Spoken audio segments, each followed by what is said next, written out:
va donc s'arrêter Oppenheimer? Plus d'un mois après sa sortie, le film de Christopher Nolan continue d'affoler les compteurs au box-office, avec déjà 777 millions de dollars récoltés dans le monde, dont 300 millions rien qu'aux États-Unis. Le film fait déjà mieux que Interstellar et surtout Inception en termes de rentabilité sur le sol américain.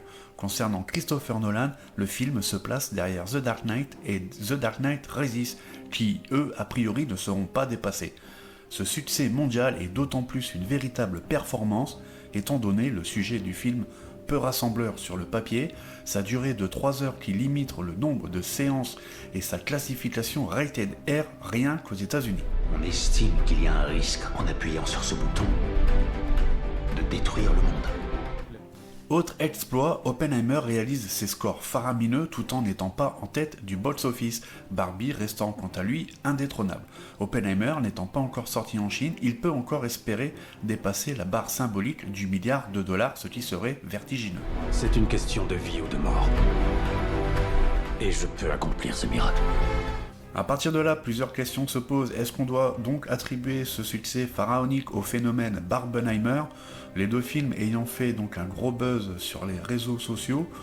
Est-ce qu'on doit attribuer ce succès à la fascination du public pour la bombe atomique, compte tenu en plus du contexte actuel avec la Russie et l'Ukraine?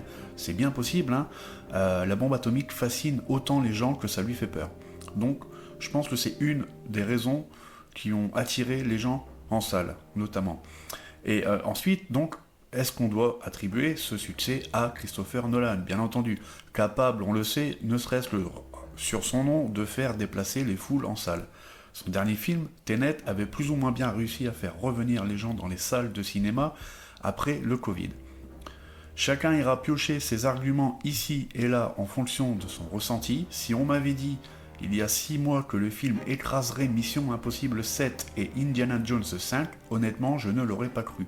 En même temps, si on m'avait dit que Barbie allait faire un raz-de-marée mondial, je ne l'aurais pas cru non plus. D'ailleurs, j'y crois toujours pas.